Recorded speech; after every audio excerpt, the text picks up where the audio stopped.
नमस्कार दोस्तों, और आपका स्वागत है ग्रेवयार्ड फ्रीक्वेंसीज में।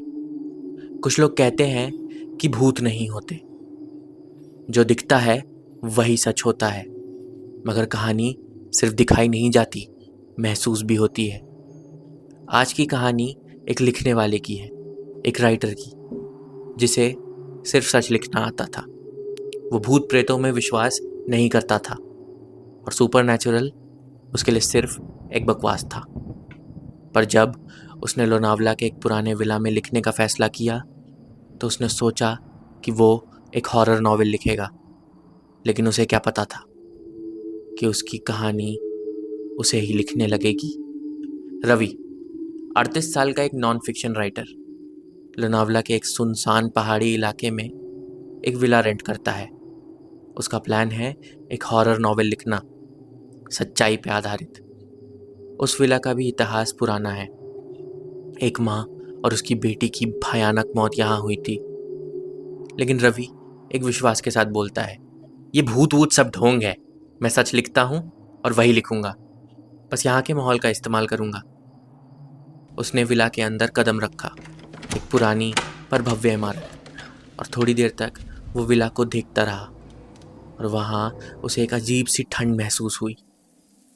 पहली रात को जब रवि लिखने बैठा, तो टाइपराइटर पे उसकी उंगलियां दौड़ रही थी। बाहर तेज बारिश हो रही थी, और रवि को लगातार एक आवाज़ परेशान कर रही थी।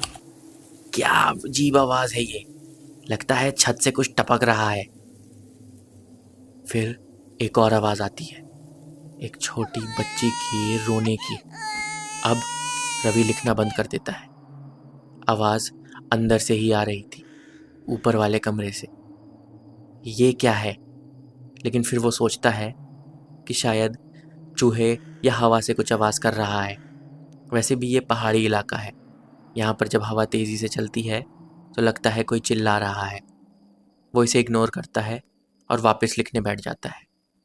लेकिन लिखने वाली टेबल के नीचे उसे एक गीला चौक का टुकड़ा मिलता है, और वहाँ लिखा था, वो वापस आएगी। ये विला काफ़ी टाइम से बंद था, और इसकी कोई डर के मारे देख रेख भी नहीं कर रहा था। तो रवि ने सोचा कि आसपास के बच्चों की शरारत होगी। वो काफ़ी थक गया था, तो वो सोने चला जाता है। अगली सुबह जब रवि विला को एक्सप्लोर कर रहा था, तो उसने देखा कि विला का एक रूम लॉक्ड है। जब रवि ने उसका ताला तोड़ा, तो अंदर सिर्फ एक बड़ा पुराना शीशा मिला, और ज़मीन पे कुछ खिलौने। शीशे में कुछ तो अजीब था।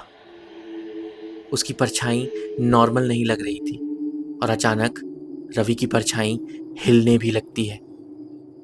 रवि ये देख के थोड़ा घबरा जाता है।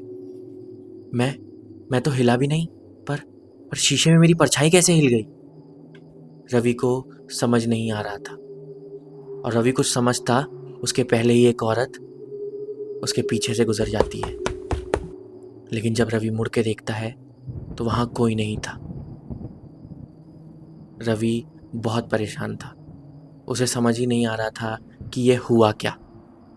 लेकिन थोड़ी देर बाद वो इसे अपना वहम बता के और नया माहौल बोल के टाल देता है। लेकिन उसी रात रवि को एटिक में एक पुरानी डायरी मिली, जिसमें हर पेज पे एक ही बात लिखी थी, मैं अपनी बेटी को कभी नहीं छोड़ूंगी। और आखिरी पेज जला हुआ था, लेकिन लिखा था, जो इस घर में लिखेगा उसी के शब्दों में हम जिएंगे। रवि अब थोड़ा डरने लगता है। ये सब एक कोइंसिडेंस है, एक इत्तेफाक कि मैं यहाँ कहानी लिखने आया और ये डायरी मुझे मिली, इसमें ये सब लिखा है। रवि अपने आप को एक झूठा विश्वास दिलाता है, पर अब उसका भरोसा धीमे धीमे डगमगाने लगा था। रात के कुछ 3 बजे थे जब रवि एक आवाज़ से उठा। वो आवाज़ और किसी चीज़ की नहीं, उसके टाइपराइटर की ही थी, जो खुद ब खुद चल रहा था। हर पेज पर सिर्फ एक लाइन लिखी थी, मैं आ गई हूँ। वो भागने की कोशिश करता है, लेकिन घर का हर दरवाज़ा लॉक हो चुका है। शीशे में वो माँ और बेटी उसे दिखाई देते हैं और रवि के हाथ से अचानक खून बहने लगता है। लेकिन चौंकने वाली बात यह थी कि उसके पूरे शरीर पर कहीं भी चोट नहीं थी। तो ये खून आ कहाँ से रहा था? रवि को कुछ समझ नहीं आ रहा था। वो बस वहाँ से निकलना चाहता था। थोड़ी देर में वो छोटी बच्ची आके रवि का हाथ पकड़ लेती है। रवि बहुत कोशिश करता है लेकिन वो हाथ छुड़ा नहीं पाता। फिर वो लड़की एक अजीब सी कानों को चीर देने वाली आवाज़ में बोलती है, हमारी कहानी का हिस्सा बनोगे? फिर वो माँ आकर रवि के सामने खड़ी हो जाती है और रवि के चेहरे की रंग उतरने लगते हैं। उस औरत की आंखें पूरी सफ़ेद थीं और रवि चाहकर भी उससे अपनी नज़रें नहीं हटा पा रहा था। और फिर वो धीरे धीरे पूरी तरह उनके वश में आ गया और जाकर टाइपराइटर में कुछ लिखने लगा। अगली सुबह विला खाली मिला। रवि का कुछ पता नहीं चला। पर 1 महीने बाद एक नए राइटर ने उस घर को रेंट किया और उसे एक डायरी मिली जिसमें लिखा था, मैं रवि हूँ। अगर ये पढ़ रहे हो तो समझ लो तुम अगले हो। ये माँ और बेटी सिर्फ मेरी कहानी में नहीं, मेरे भी अंदर आ चुके हैं। मैं कब का जा चुका हूँ, अब तुम लिखो उनके लिए। कभी कभी कहानी लिखने वाला खुद कहानी बन जाता है। अगर आप राइटर हैं तो संभल के, क्या पता आपके लिखे हुए लफ्ज़ों को कौन पढ़ ले।